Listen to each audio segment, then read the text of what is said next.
देखो इसमें हम लोग तैयारी कर रहे हैं यूजीसी नेट और जेट का पेपर वन है ना? ये हो गया हमारा यूनिट वन। तो क्या बोलते हैं थ्री पिलर्स ऑफ एजुकेशन। तो थ्री पिलर्स ऑफ एजुकेशन में पहला हमारा फिलोसफी, दूसरा साइकोलॉजी, तीसरा सोशोलॉजी। फिलोसफी बताता है कि शिक्षा में क्यों देनी चाहिए, साइकोलॉजी बताता है कि शिक्षा में कैसे देनी चाहिए, और सोशोलॉजी बताता है कि शिक्षा हमें क्या देनी चाहिए। तो फिलोसफी जब बताता है कि शिक्षा क्यों देनी चाहिए, तो क्यों के पीछे कुछ ना कुछ तो अवधारणा छिपा हुआ है कि क्यों शिक्षा देनी चाहिए। रोबोट बनाते हैं नहीं, इंसान बनाते हैं हाँ, दृष्टिकोण बनाता और दे देते हैं हाँ। यही सब अवधारणा को नाम दिया गया, तो अलग अलग अवधारणा हो गया। पहला हो गया आदर्शवाद, जो कि आदर्श की बात करता है, और इसके अनुसार सत्य हमेशा क्या होता है, स्थिर होता है। सत्य के अनुसार भी सत्य नहीं बदलता है। अच्छा, अगला क्या है हमारा प्रकृतिवाद। एक मिनट लाइन में रहो तुम, है ना?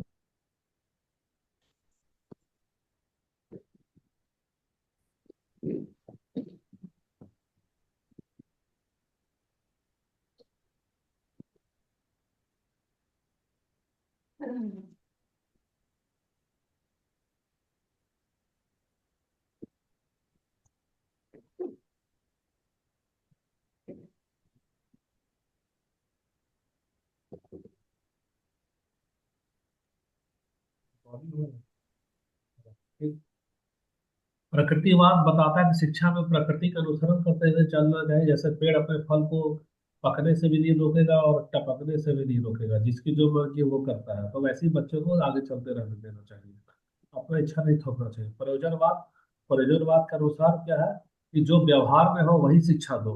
और सच स्थिर नहीं है, सच हमारा क्या है, गतिशील है। और संदर्भ के अनुसार सच क्या बदलता है।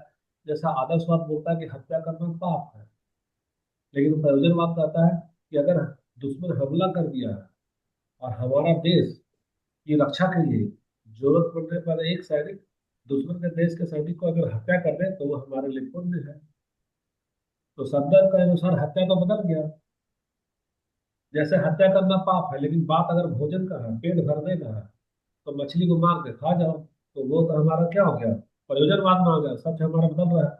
और अस्तित्ववाद उनका टॉपिक चल रहा है। तो अस्तित्ववाद क्या बोलता है, तो अस्तित्ववाद क्या बोलता है, अस्तित्ववाद कहता है क्या है कि हमको भीड़ का नकल करना चाहिए क्या, नहीं करना चाहिए। हम हमको अपना अस्तित्व तलाशना चाहिए कि हमारी रुचि किसमें है, हमारी दिलचस्पी किसमें है। जिधर हमारी रुचि, जिधर हमारी दिलचस्पी है, उधर ही हमको अपनी जिंदगी का फैसला लेना है। ऐसा नहीं करना है कि जिधर भीड़ जा रही है उधर ही हमको चले जाना है। यही ना हमारा टॉपिक स्टार्टिंग से। तो अभी हम लोग अस्तित्ववाद को देख रहे हैं। तो अस्तित्ववाद का कुछ कुछ कॉन्सेप्ट था।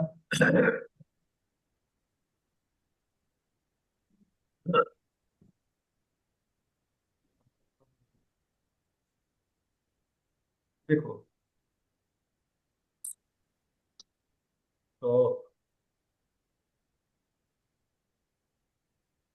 देखो यहाँ पे मैडम कह रही है अस्तित्ववाद में, है ना? मैडम क्या कह रही है, जी। मस्ट आई चूज दिस, यानी कि वो बच्चों को बता रही है देखो तुमको ऐसे करना चाहिए, ऐसे करना चाहिए। और मैडम देख रही है, छोटा सा दिख रहा होगा तुम लोगों को, शायद उतना बड़ा नहीं दिख रहा होगा। जी। तो मैडम का कोई भी टीचर समझाता है ना, तुमको बायां चलना चाहिए, तुमको दायां चलना चाहिए, तुमको बीएड करना चाहिए, तुमको रेलवे का तैयारी करना चाहिए, तुमको फलाना तैयारी करना चाहिए। बच्चे को ऐसा सब दे रही है, इंस्ट्रक्शन दे रही है। तो बच्चे को इंस्ट्रक्शन तो दे रही है, लेकिन बच्चा क्या कर रहा है, अगर बच्चा का धारणा अस्तित्ववाद का है, तो अस्तित्ववाद का मतलब क्या है, कोई बच्चा पेंटिंग की तरफ में जा रहा है, कोई बच्चा खेल कूद कर रहा है, कोई बच्चा अपना कलाकारी कर रहा है, यानी कि जिसको जिसमें रुचि है वो काम वही कर रहा है। और देखो, इधर वाला ऑप्शन में आ जाओ, अस्तित्ववाद का अगर खिलाफ की बात करें ना, तो ना तुम्हारे पेरेंट्स मर्जी दे देंगे, नो ऑप्शंस, मतलब तेरे पास कोई चारा नहीं, जो हम बोले वही वाला कोर्स करो। हम बीएड करवा रहे हैं, तुम बीएड ही करो। ब्याह शादी होगा, नो ऑप्शंस, हम लड़का देख लिए हैं, लड़का एकदम अच्छा है, तुमको वहां शादी कर लेना है। तो देखो यहाँ तेरे पास चॉइस नहीं है। लेकिन अगर अस्तित्ववाद का विचारधारा रहेगा तो सो मेनी चॉइसेस, यानी तेरे पास बहुत सारा चॉइस है। आई फील फ्री, तुम स्वतंत्र महसूस करोगी निर्णय लेने में, चुनाव करने में, अपनी जिंदगी को दिशा देने में। किसमें होगा, अस्तित्ववाद में तो होगा।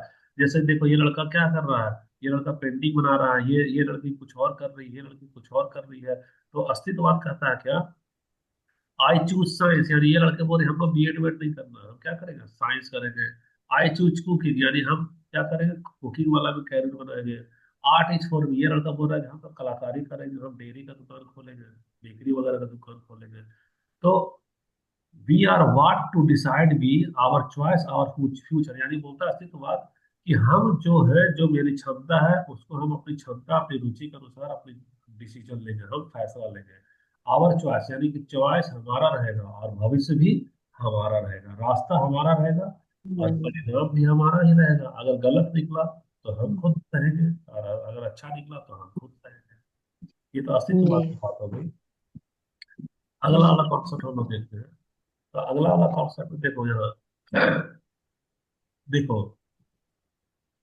हम पढ़ाए थे तुमको चयन की स्वतंत्रता, पता है जी तुम्हें चयन की डिस्को स्वतंत्रता होती है, फ्रीडम ऑफ चॉइस होना चाहिए। फ्रीडम ऑफ चॉइस का मतलब है जी छात्र को चुनने का हक तो दो कि वह पढ़ना क्या चाहता है, बड़ा होकर बनना क्या चाहता है ना। तो जी योर जी पाथ, जैसे अभी जमाना क्या कर रहा है, तेरा रास्ता बेटा कुछ नहीं, सरकारी नौकरी लो, सरकारी नौकरी, है ना। अब जिसको पढ़ने में मन नहीं लग रहा है उसको भी जबरदस्ती उसका रास्ता बता दिया है कि तुमको क्या लेना है, सरकारी नौकरी लेना है। तो देखो चाईबासा में बहुत सारे लोग दुकान चलाते हैं कि नहीं, बहुत सारे लोग टोटो चलाते हैं कि नहीं। वह चलाते हैं। वह अपना एक चैन का स्वतंत्रता रखे कि नहीं, छोड़ो ना पढ़ाई में, हमको कैरियर नहीं बनाना, हमको टोटो चलाना, हमको दुकान चलाना, हमको बिजनेस करना है। तो यानी यही कह जी रहा है, तो बात कह रहा है व्हाट इज माई पर्पस, तुम अपना लक्ष्य को पहचानो। तो लक्ष्य को पहचानो तो कैसे, लक्ष्य को पहचानो का मतलब है कि तुमको चयन की स्वतंत्रता अगर देंगे तब तो अपना मंजिल को पहचान पाओगे कि यही तो हमारा मंजिल है। तुमको चयन का स्वतंत्रता नहीं देंगे तो तुम्हारे सामने में तुम्हारा मंजिल जो है सो दिखेगा ही नहीं। पापा बोलेंगे तुमको बीएड करना है, तेरा ध्यान रहेगा इधर जाने में। जैसे चयन की स्वतंत्रता में यह बच्चा क्या है, अपना एक मंजिल देख रहा है कि हमको तो विज्ञान बनना है, वैज्ञानिक बनना है, हमको तो ये देखना है। ये लड़की को देखो पेंटिंग में जाना है। तो यहाँ कुल मिलाकर चयन की स्वतंत्रता यानी तुमको क्या चाहिए, इसमें फ्रीडम चाहिए। क्या चाहिए इसमें, फ्रीडम फ्रीडम चाहिए। फ्रीडम के साथ क्या लिखे, we are our purpose, we choose, यानी कि हमारा लक्ष्य हमारा होना चाहिए और उसका चुनाव भी हम करें, उसको भरपाई भी हम करें। यही चयन की स्वतंत्रता होनी चाहिए। अगला वाला भी हम लोग देखते हैं, तो अगला वाला में आओ। जैसे यहाँ स्क्रीन पे क्या दिखाई दे रहा है तुम लोगों को, रिस्पॉन्सिबिलिटी। रिस्पॉन्सिबिलिटी। रिस्पॉन्सिबिलिटी का मतलब क्या हो गया कि मान लो ब्याह शादी वाला उदाहरण दिए थे ना, कि लव मैरिज जी करेगी, लड़का अगर खराब निकला तो तुम मम्मी पापा से शिकायत कर सकती है क्या, नहीं ना कर सकती है। माँ बाप बोले नहीं भैया कर अपनी मर्जी सकते, से तो इस शादी तरह की की हो। पत्नी। हाँ, बोले अपना मर्जी से शादी की हो तुम जानो। तो यानी कि रिस्पॉन्सिबिलिटी का मतलब होता है कि रिस्पॉन्सिबिलिटी अस्तित्ववाद कहता है कि तुमको खुद उठाना होगा, जिम्मे तुम्हारा लिया गया फैसला है तो उसका जिम्मेदारी। जिम्मेदारी भी तुमको खुद ही लेना होगा। गलत निकला तो तुम सहो, और सही निकला तो आनंद भी तुम उठाओ। जैसे ये आई चूज, ये बोल रही है कि भाई तुम जैसा चूज करोगे तो बाहर से परिणाम आ रहा, तो परिणाम भी तो तुम स्वयं सहोगे ना, अच्छा निकला तो अच्छा, गलत निकला तो गलत। तो किसी के ऊपर दोषारोपण जी नहीं कर सकते हो। कोई फैसला ले रहा है कि हमको आर्टिस्ट बन रहा है, ये क्या कर रहा है, पेंटिंग कर रहा है। कोई लड़की बोल रही नहीं हमको साइंस में जाना है, कोई लड़की साइंस में जाने जा रही है। कोई लड़का बोल रहा है हमको म्यूजिक में जाना है ना। तो देखो हर एक कोई क्या कर रहा है, अपना अपना फैसला ले रहा है। अब मान लो ये लड़का बोला कि हमको तो संगीत बजाना है, अब बाद में इसका ना संगीत इससे बज ही नहीं रहा है, ओ नो, लिखा ना ओ नो। मान एक्सपेरिमेंट फेल, अगर इसका प्रयोग फेल हो गया, मान लो इसमें कैरियर नहीं बना, इसका कैरियर अगर नहीं बनेगा हम्म। तो जिम्मेदार अपने माँ बाप को ठहराएगा क्या, बताना। नहीं सर। नहीं ठहराएगा। खुद। अब देखो मान लो अभी हम बोल रहे हैं जेपीएससी का तैयारी करो, किसका तैयारी करो, जेपीएससी का। दो ही चीज होगा, जी या तो तुम करेंगे क्या पास, या तो करेंगे क्या फेल। तो अगर तुम फेल कर हम्म, देगी तो तुम हमको तो जिम्मेदार नहीं ना ठहरा सकती हो कि सर आप ही तो बोले थे नहीं कि सर। को फॉर्म भर दे, लेकिन हम लोग फेल कर गए। नहीं ना कर सकते हो। जी देखो यही कह रहा है I will fix it, it's my choice, my problem. हो रहा है कि अगर हम फैसला हम ले रहे हैं तो जो समस्या आएगा वो भी प्रॉब्लम तो भी मेरा होगा, तुम्हारा नहीं होगा। तो ये कौन सा कॉन्सेप्ट है, कॉन्सेप्ट ये है कि रिस्पॉन्सिबिलिटी का अस्तित्ववाद करता है कि जिम्मेदारी भी तुम स्वयं की लो। फिर कुछ छूट रहा था क्या इसमें से हमारा? नहीं सर। अच्छा देखो, ये अब ह्यूमनिस्टिक, ह्यूमन स्टिक। जी। रोबोट वाला देखो, रोबोट वाला में देखो हम लोग क्या, अभी घर में जाएंगे तो ना, ये मान लो तुम्हारे मम्मी पापा है या ठीक है, रोड में एक्सीडेंट हो गया है, तो कोई आदमी करा रहा है ना, तो उठाने से पहले तो घर का याद आएगा कि बाप रे, अगर ले गए हॉस्पिटल लफड़ा होगा तो मेरे ही घर वाला डांटेगा कि तुमको क्या जरूरत था इसको ले करके हॉस्पिटल जाने का, पुलिस आ रहा है पूछताछ कर रहा, अब तुम जानो। मन में सेवा का भावना होगा नहीं, डर भी होगा। डर होगा तो छोड़ देता है। ये हमारा शिक्षा का व्यवस्था है। शिक्षा का क्या व्यवस्था है कि देखो, ये सारा बच्चा ना पढ़ रहा है, ये सारा बच्चा क्या है, पढ़ रहा है। तो ये हमारा जो ज्ञान है वह प्रोसेस डाटा का जैसा देता है, कैसा, खाली परिभाषा रटवा दो। रटते हैं ना, अकबर हम्म। कब था, बाबर कब था, खाली तुम डाटा को रट रही जी। है, इमोशन को देख रही है क्या? इमोशन तो नहीं ना पढ़ा जाता है कि उस समय में समाज की स्थिति क्या थी, अभी समाज को क्या चाहिए। कोई इमोशन की बात नहीं कर रहा, किसकी बात कर रहा है, सिर्फ डाटा का। तो नतीजा क्या हो रहा है कि बच्चा आज की पढ़ाई करके ये मशीन बन जा रहा है। यहाँ देखो, ये वाला सारा बच्चा कैसा बना है, मशीन बन गया है। लेकिन कुछ बच्चा में मुस्कुराहट, यानी कि वह अनुभव कर रहा है मानवता का, दृष्टिकोण का, मूल्य का। बट आई फील, कुछ तो फील कर रहा है। अब यहाँ पर देखो, अगर शिक्षा का व्यवस्था ऐसा लाए कि हम मशीन के जैसा नहीं पढ़ा करके हम लोग उसको मानव के जैसा पढ़ाएंगे, तुम एक यूनिक हो, तुम ह्यूमन हो, तुम में मानवतावादी दृष्टिकोण होना चाहिए, तुम में दया होनी चाहिए, तुम में सहनशीलता, तुम में परोपकार, सब कुछ होना चाहिए। तो बच्चा इंसान है, बच्चे का दिल देखो धड़केगा। जब बच्चा का दिल धड़केगा तो जब बच्चा बड़ा होगा, जब जिम्मेदारी निभाना सीख जाएगा, तो वो अपने समाज का भी सेवा करेगा और अपने परिवार का भी सेवा करेगा। कम से कम अपने मम्मी पापा को, भाई बहन को और समाज को सताएगा तो नहीं। तो ह्यूमनिस्टिक अप्रोच तो बहुत बड़ा ना अप्रोच है, यानी कि हमारा दृष्टिकोण तो मानवतावादी रखना चाहिए। ये कौन बात कह रहा है? ये कह रहा है अस्तित्ववाद। कौन कह रहा है? अस्तित्व। अस्तित्ववाद अस्तित्ववाद। कह रहा है कि तुमको रोबोट के जैसा नहीं बनना है, तो तुमको मानवतावादी दृष्टिकोण रखना है। मानवतावादी दृष्टिकोण में सब लड़का देखो एक दूसरे का हाथ पकड़ा कि नहीं, ये भी हाथ पकड़ा कि नहीं पकड़ा, बता ना। ये वाला फोटो देखो, ये वाला फोटो हम सब एक दूसरे का जैसा हाथ पकड़ लिया और एक परिवार बन गया। किसी का भी दुख होता है तो सब कोई साथ दे रहा है, दे रहा है ना, सब कोई एक दूसरे का साथ दे रहा है। जी। तो जब एक दूसरे का साथ दे रहा है तो यही तो हमारा असल शिक्षा है कि हमको रोबोट के जैसा ज्ञान नहीं देना चाहिए, रोबोट हमको नहीं बनाना चाहिए। यहाँ तक तो कोई डाउट नहीं होगा तुम लोगों को। जी सर। अच्छा, अस्तित्ववाद कहता है, देखो यहाँ बहुत अच्छा है, कोई पिक्चर रखे हैं, ये वाला दिखाए होंगे शायद तुम लोगों को। इसमें कह रहा है ना कि सारा मोमबत्ती है, तो सारा मोमबत्ती का काम क्या होता है? तो दुनिया वाला मोमबत्ती को सुखा रहे कि भैया, तुम्हारा नाम है मोमबत्ती। मोमबत्ती का मतलब है कि तुमको खाली और खाली क्या करना है, जलना है। तुम जलने के लिए बने हो। किसके लिए बने हो? जलने के लिए बने हो। तो जब जलने के लिए बने हो, तो यहाँ पर ना कुछ मोमबत्ती को देखो, ये ना उदास हो गया, ये क्या हो गया, उदास है। यह सोच रहा है कि हमारा वजूद सिर्फ जलना है क्या? सोच रहा है, क्या हमारा वजूद खाली जलना है ना? क्योंकि इसको जलना तो हम्म। पसंद नहीं है। इसका इसका स्वयं का तो भी तो कुछ मर्जी होगा। तो स्वयं का मर्जी जी। होगा ना, तो देखो ये सब मोहम्मद उदास हो गया, बोला कि देखो, am I just born to burn. पूछ रहा है, am I just born to burn, क्या मैं सिर्फ पैदा हुआ हूँ जलने के लिए? क्या ये कह रहा है कि just burn to be a light, क्या मेरा काम है खाली जल जाओ इसलिए ताकि मैं प्रकाश को पैदा कर सकूं? और फिर कहा रहा तीसरा हम्म। वक्त, डोंट बी डिफरेंट, क्या हमारा और अलग से अस्तित्व नहीं है, क्या हमारा और अलग से वजूद नहीं है? तो सारा मोमबत्ती क्या उदास हो गया। बोला, भीड़ वाले तो हम्म। कहते हैं कि तुम मोमबत्ती हो। तो मोमबत्ती बर्न होता है बर्न के लिए, यानी जन्म लेता है जलने के लिए। मोमबत्ती बर्न होता है लाइट देने के लिए, यानी मोमबत्ती जन्म लेता है जल करके लाइट देने के लिए। तो अब न एक नया मोमबत्ती आता है, बोलता है नहीं, मेरा खुद का अस्तित्व है।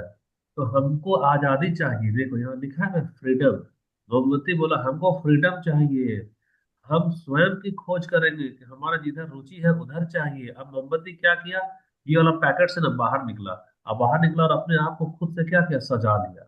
क्या क्या खुद से सजा लिया। जब खुद से सजा लिया तो बाकी का मोमबत्ती इसको टोक रहा है कि अरे तुम क्यों खुद से सजा रहे हो, फूल पत्ती क्यों लगा रहे हो, तुम्हारा तो जन्म हुआ है जलने के लिए, तुम्हारा जन्म हुआ है खुद को मिटाकर दूसरे को प्रकाश देने के लिए। तो ये वाला बोला नहीं नहीं नहीं, मेरा वजूद है, मेरा अस्तित्व है, और हमको सजना पसंद है, तो हम तो सजेंगे। हम क्या करेंगे? सजेंगे। तो सजेंगे, तो जब यह सजा तो क्या हुआ परिणाम मालूम है? किसी का जन्मदिन आया तो जन्मदिन में ऐसा कर क्या लाया, केक लाया। क्या लाया है अभी यहाँ पे? यह जी। केक है। तो केक है तो देखो ये हाँ, अपना एक अलग ना वजूद बना लिया सज करके। तो सज करके अलग वजूद बनाया तो देखो इसका भूमिका भी बदल गया कैसे। इस केक में तुम ही लोग इस तरह का मोमबत्ती लगाते हो कि नहीं सजाने के लिए? लगाते हैं सर। हाँ, तो अब देखो यह मोमबत्ती अपना स्वरूप बदला, अपना रुचि बदला, तो इसका कैरियर भी बदल गया। अब ये जो मोमबत्ती जो कुछ को सजा देता था, वह खाली कहाँ जाने लगा? बर्थडे में जाने लगा। कहाँ जाने लगा बताना? बंदे में। बर्थडे में। अब बर्थडे में इसको पूरी तरह से जलाता है क्या? पूरी तरह से नहीं जलाता है। सिर्फ एक बार जलाएगा। जी। सिर्फ जलाया और बुता कितने के। सेकंड में? 2 सेकंड।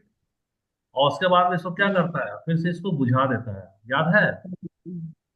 अब जी। बुझा देने के बाद क्या बजाता है? ताली भी बजाएगा, और ताली बजने के बाद क्या करता है? वो लोग पार्टी बनाता है ना पार्टी। लगता है। तो देखो जी। ये मोमबत्ती क्या किया, अपना वजूद बदला कि नहीं बदला? यह मोमबत्ती अपने आप को सजा लिया। जब सजाया तो जला कितना सेकंड के लिए? 2 सेकंड के लिए। 2 सेकंड के बाद देखो ये मोमबत्ती हीरो हो गया। इसको जब केक में डाल दिया गया तो बच्चे लोग सिर्फ 1 सेकंड के लिए जलाए, फिर फूंक मारकर बुता दिए, लगे अच्छे से ताली बजाने, फिर केक को काटे, और फिर वहां से सेलिब्रेट किए। तो सेलिब्रेट किए तो अब यह मोमबत्ती क्या किया, ब्यूटीफुल, अपने आप को ब्यूटीफुल कर रहा, सजा रहा है। तो सजा रहा है का मतलब फाइनल चॉइस देखो, तो फाइनल चॉइस क्या है? We are what you decide to be. यह मोमबत्ती दूसरे बोलता है कि भीड़ के कहने पे मत जाओ। भीड़ अगर बोल रही है कि तुम you are born to burn, यानी तुम्हारा जन्म हुआ है जलने के लिए, तो उसकी बात मत मानो। तुम अपना दिल की बात मानो। कौन सा दिल? We are what you decide to be, यानी जो तेरा दिल कहता है वही करो। तेरा दिल कहता है सजो तो तुम सजो, तेरा दिल कहता है पढ़ो तो तुम पढ़ो। अभी देखो भीड़ तुमको क्या कहेगी? भीड़ ये कहेगी कि तुम्हारा उम्र 30 से प्लस हो गया है, तो अब तुमको पढ़ने का जरूरत नहीं है, पढ़ना मना है। बोलता है ना, इस एज में कोई पढ़ाई करता है? नहीं करता पढ़ाई। यानी कि you are born to burn, तुम्हारा 30 हो गया तो तुम जल जाओ, क्योंकि तुम अब जलने के लिए बने हो। अपना जल करके प्रकाश किसको दो? परिवार को दो। बाल बच्चे के लिए अपनी जिंदगी को क्या कर दो? न्यौछावर कर दो। लेकिन इसी में से कुछ मोमबत्ती क्या है, यहाँ पर आता है। वो बोलता है हमारा 30 साल हो गया तो क्या हुआ, हमारे रुचि है पढ़ने में, हमारा संकल्प है कि हमको भी कुछ करना है, हमको भी कुछ सजना है, अपने जीवन को संवारना है।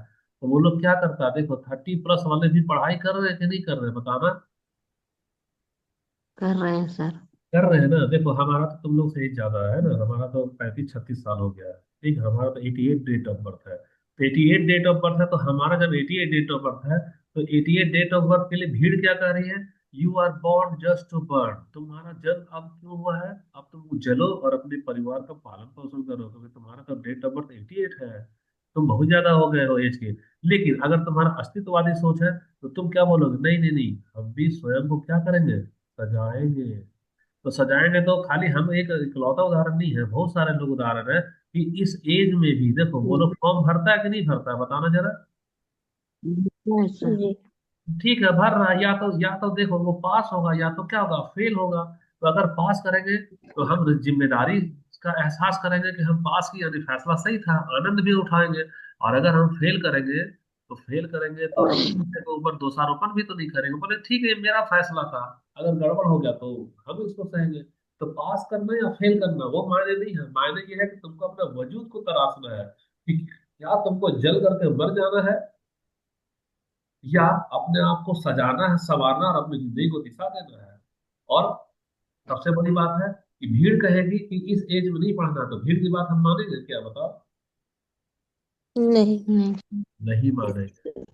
तो तुम लोगों को भी वही करना है, तुम लोगों को अपना अपना वजूद ढूंढना है, अपना अपना क्या ढूंढना है? वजूद जी। ढूंढना है। देखो मेरे कहने पे मत जाओ कि तुमको रेलवे निकालो, बैंक निकालो, या तुमको टीजीटी निकालो, मेरे कहने में मत जाओ, तुम अपना वजूद ढूंढो कि क्या तुम संतुष्ट हो। अभी तुम्हारी हालत ये जलते हुए मोमबत्ती के जैसे है, तुम्हारा घर है, परिवार है, और तुम्हारे कंधे पे बड़े बड़े जिम्मेदारियां डाल दी गई। तुम्हारा कंधा है नाजुक और जिम्मेदारी इतना डाल डाल दी गई है कि जैसे ये मोमबत्ती उदास है, जल रहा है और मिट रहा है, वैसे ही तुम्हारी जिंदगी उदासी से चल रही है। तुम जल रहे हैं और धीरे धीरे मिट रहे हो, समय तो गुजरता जा रहा है।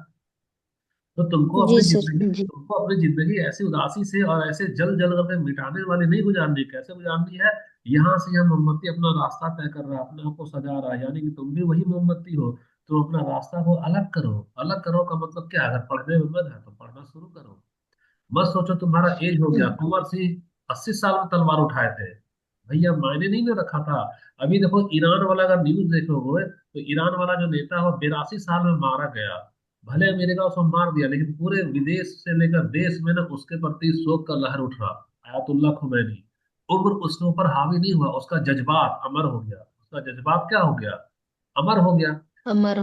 को अपना जज्बात को क्या बनाना है? अमर बनाना। अमर बनाना है का मतलब लाख परिस्थिति प्रतिकूल हो जाए, लाख उम्र ज्यादा निकल जाए, लाख भीड़ वाले हमको बोले कि you are just born to burn, हमको उसकी बात नहीं मानना है। हमको किसकी बात मानना है? अपने दिल की, अपना रुचि का। हमको भी एक बार सजाना है खुद को, अपनी जिंदगी को सजाना और प्रयास करना है। या तो सफल होंगे या तो असफल होंगे। तो इसमें अस्तित्ववाद क्या कहता है? अस्तित्ववाद कहता है कि हमको परिणाम का चिंता नहीं करना है। परिणाम का हमको चिंता करना है क्या? नहीं।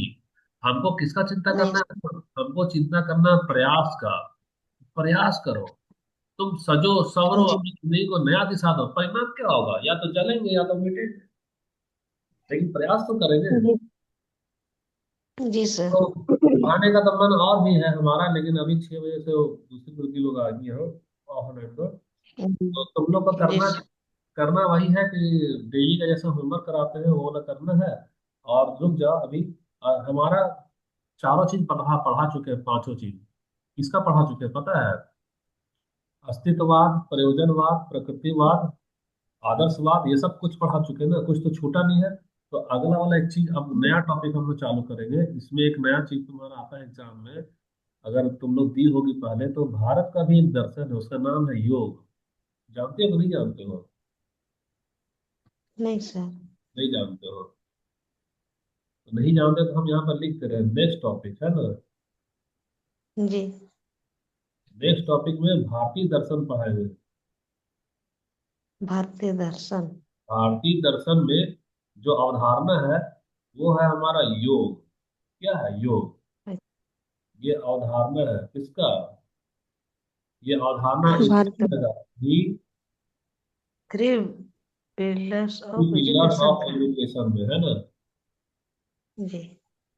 तो योग रहेगा, तो योग से भी बहुत लंबा लंबा आता है, जैसा कि सांख्य योग क्या है, एक उदाहरण दे रहे हैं, आता है ना एग्जाम में, पूछेगा सांख्य योग क्या है ना। तो बहुत सारा चीज है। तो अब हम लोग योग को नेक्स्ट क्लास से शुरू करेंगे, कोशिश करेंगे। अब जी एग्जाम सर। का टाइम नजदीक आ गया, क्योंकि हमारे पास में 29 मार्च को एग्जाम है।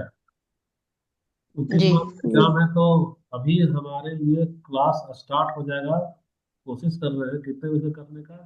एग्जैक्ट 4 बजे से। कितना बजे से? 4 AM से क्लास स्टार्ट हो जाएगा, ठीक है। तो जी। 4 से कितना बजे तक चलाएंगे? 5 AM तक चलाएंगे। और कल से हम लोग को देखते हैं, आज 12 बजे तक फैसला हो जाएगा। जैसा फैसला होगा, अगर नहीं होगा तो कल से या तो हम लोग हिंदी को शुरू कर देंगे, या नहीं तो हम लोग किसको शुरू कर देंगे? हिस्ट्री को शुरू कर देंगे, है ना। हिस्ट्री। अगर साइकोलॉजी वाला में जी। तालमेल नहीं बैठ पाया है तो साइकोलॉजी को बंद कर देंगे, क्योंकि मान लो देखो, हम एक लड़की है, तो एक लड़की को हम साइकोलॉजी क्यों पढ़ाएंगे? हमको तो थोड़ा सा अपना फीस से अपना खर्चा भी निकालना है। तो एक लड़की को पढ़ाने से अच्छा जी। है कि हम तो नहीं 10 लड़की को पढ़ाएं, जिसमें से अभी हमारे पास में हिस्ट्री में भी कंटेंट ज्यादा है, हिंदी में भी कंटेंट ज्यादा है। तो ललिता लोग के लिए आज लास्ट टाइम कितना बजे का? 12 बजे वाला है ना। 12 बजे तक हमारे पास में मैसेज नहीं आता है, तो मान कर चलना कि कल 5 बजे से हम लोग क्या शुरू करेंगे? हिंदी को ही शुरू करेंगे। कितना बजे से? 5 बजे से, 5 से 6 वाला में। ठीक है, तो रखते हैं। अपना अपना तैयारी करो, समय कम है, नोट्स को जमा करना है ना। जी। जज सर एमसीक्यू भेजिएगा अभी। एमसीक्यू अभी तो नहीं देंगे, अभी हम अभी तैयारी करेंगे, एमसी को 10 बजे के बाद भेजेंगे। बैच खत्म जी होगा सर। 10 बजे तब भेजेंगे, है ना। अभी पढ़ाने का टाइम है, 6 बजे से और लड़की लोग आएगी। जी सर। ठीक है सर। ठीक है। ठीक है।